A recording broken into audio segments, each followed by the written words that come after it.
जय हिंद दोस्तों। आपको स्पर्श के बारे में जानना बहुत ज़रूरी है अभी, क्योंकि हमारे जो सिस्टम जो पहले से चला आ रहा था, पेंशन डिस्पर्सिंग एजेंसी जो जिसको पीडीए बोलते हैं, ट्रेशरी, डीपीडीओ,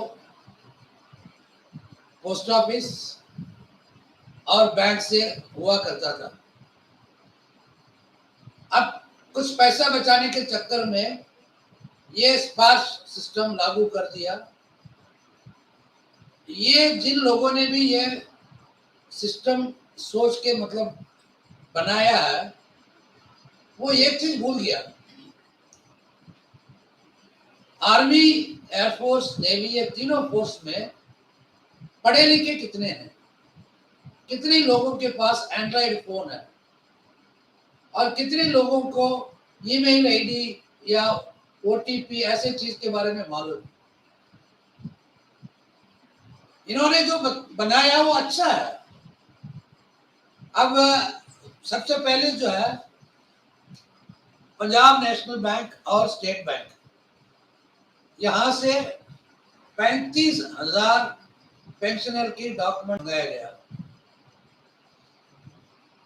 ये जो 35,000 डॉक्यूमेंट किसका है?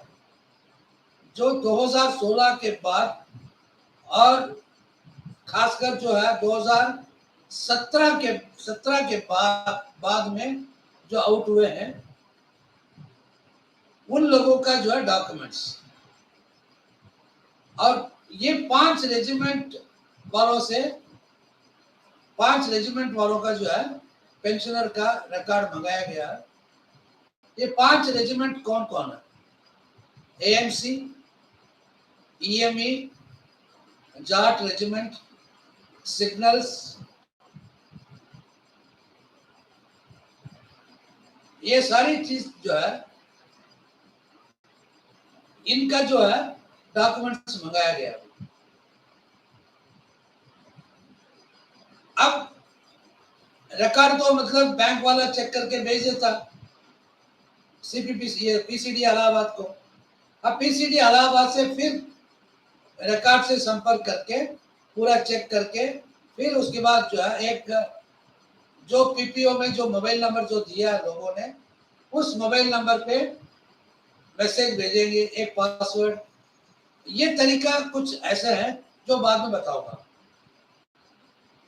ये एक पीसीडीए का सर्कुलर 647, उसमें साफ दिया हुआ किस तरह करना है। अब यहां तक तो ठीक है। अब हम दूसरी ओर से हम देखेंगे अब इसको। ये 35,000 जो पेंशनर का जो माइग्रेशन का मतलब है, जो यहां से उधर जब डॉक्यूमेंट यहाँ सीपीपीसी, पीएनबी और स्टेट बैंक भेजेगा, वो 35,000 लोगों का पेंशन जो है बैंक से नहीं होगा। फिर अब आपने जो मोबाइल नंबर दिया है वो मतलब चालू होना चाहिए हमेशा, क्योंकि टेलीफोन कॉल या मैसेज सभी उसी में आता है। अब पीसीडी इलाहाबाद या और स्पर्श का एक कंप्लेंट क्या है, ये ट्रांसफर के पीरियड या माइग्रेशन पीरियड में जो भी हमारे पास रिकॉर्ड आता है, हम उनको मैसेज पहुंचाने के लिए कोशिश करते हैं, लेकिन मैक्सिमम फोन क्या काम नहीं करता या कोई अटेंड नहीं करता, तो हम उनको मैसेज दे नहीं पा रहे। अब बैंक से तो डॉक्यूमेंट निकल गया, अब पीसीडीए स्पर्श वाला कहता है कि हम मैसेज दे नहीं पा रहे। अब बीच में जो अगर मान लो 1-2 महीने हो जाता है तो पेंशनर तो फिर मरेगा, फिर। अब गलती गवर्नमेंट का नहीं है, गलती हमारी है। किसी ने मतलब फोन नंबर चेंज किया होगा और किसी ने जो है ये छोटा फोन यूज कर रहा होगा। अब ये स्पार्क सिस्टम अवेल करने के लिए आपके पास एंड्रॉइड फोन होना जरूरी है। अब कितने लोग, खासकर family pensioner, Android phone use करना जानती है? कहना बहुत आसान है, उनके घर में बच्चे होंगे, ये ऐसे सब कुछ, लेकिन ऐसे ऐसे मैंने फैमिली पेंशनर्स देखा, एकदम अकेले रहते हैं गांव में। अब वो क्या करेगी, इसके बारे में कोई सोचा क्या? अब इन्होंने रिकॉर्ड को वो रेस्पॉन्सिबिलिटी दिया, भाई सबको मैसेज पहुंचा दो। अब कितने लोगों को रिकॉर्ड मैसेज पहुंचा था?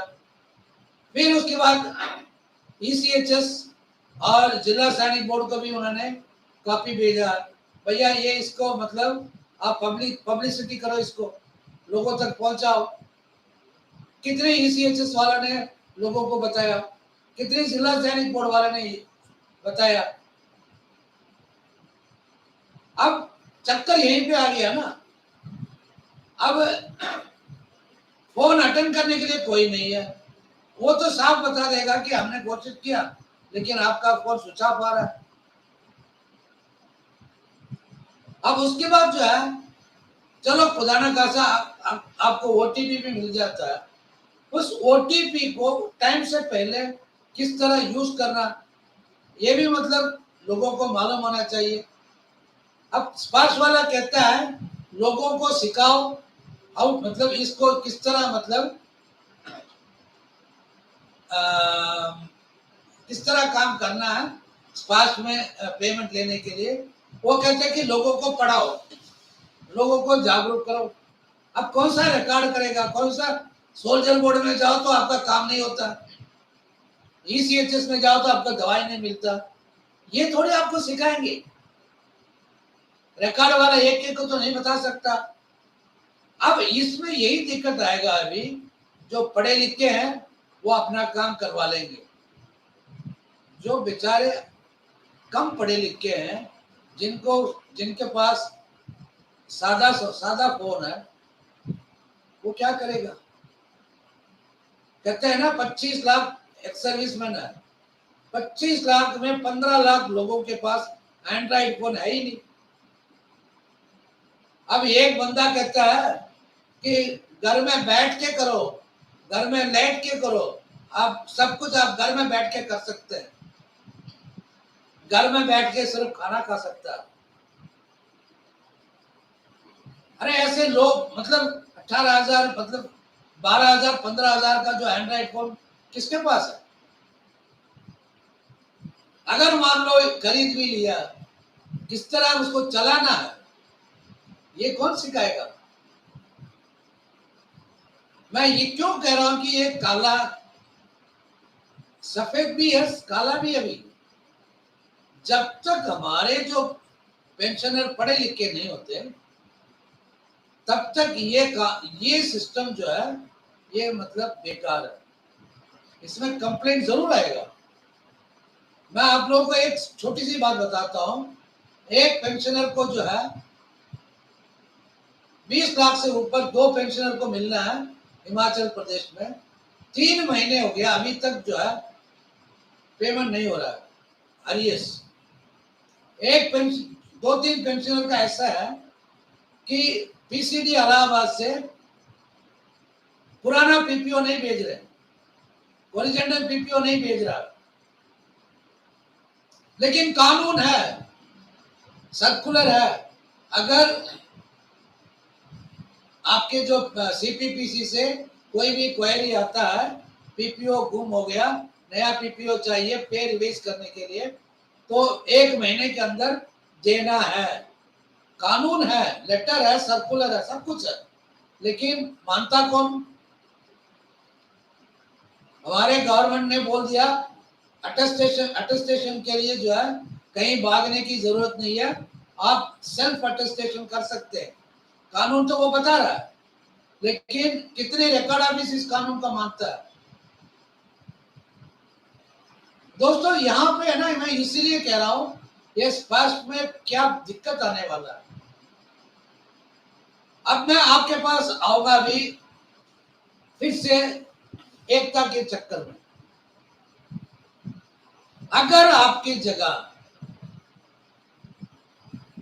मतलब आपकी जो ये जिस इलाका में आप रहते हो वहां कोई अच्छा संगठन होगा तो वो संगठन वाला मदद कर सकता है आपको, क्योंकि हम तो ऐसे ही कर रहे हैं। हमारे जो पेंशनर है कोई भी दिक्कत है हम तुरंत किसी न किसी तरह उनको मदद कर लेते हैं, लेकिन हर जगह ऐसे संगठन होना चाहिए ना, तो वो संगठन जो है उन वो सीख सकता है, क्योंकि संगठन चलाना इतना आसान काम नहीं है। 100 आदमी 100 तरह के सवाल पूछेगा, सबको मतलब सहना पड़ता है, जवाब देना पड़ता है। तो ऐसे संगठन में आप मेंबर बन के अपना काम कर सकते हैं। अभी तो मैंने सिर्फ यहाँ तक बताया जो पेंशनर 2017 के 2016 के बाद जो रिटायर हुआ है उनके रिकॉर्ड्स के बारे में मैंने बात किया है। अब आगे जाके एक एक करके अब नीचे की तरफ आएंगे, 2012 से 16, फिर 2006 से 12 इस करके नीचे आएंगे। हर एक का प्रॉब्लम होगा, इसलिए अभी से वो सर्कुलर 647 पढ़ो, सर्कुलर 588 पढ़ो, उसमें आपको मतलब थोड़ा सा ज्ञान मिलेगा। इसके बारे में बार बार हम वीडियो डालते रहेंगे और आपको समझना बहुत ज़रूरी है। ऐसे मतलब अरे इसमें कोई पैसे के बारे में बात ही नहीं है, चलो भाग जाएंगे, ऐसे करोगे तो बाद में पछताओगे। तो मैं अगला वीडियो जो है फैमिली पेंशनर को क्या करना है उसके बारे में बताऊंगा। जय हिंद, वंदे मातरम।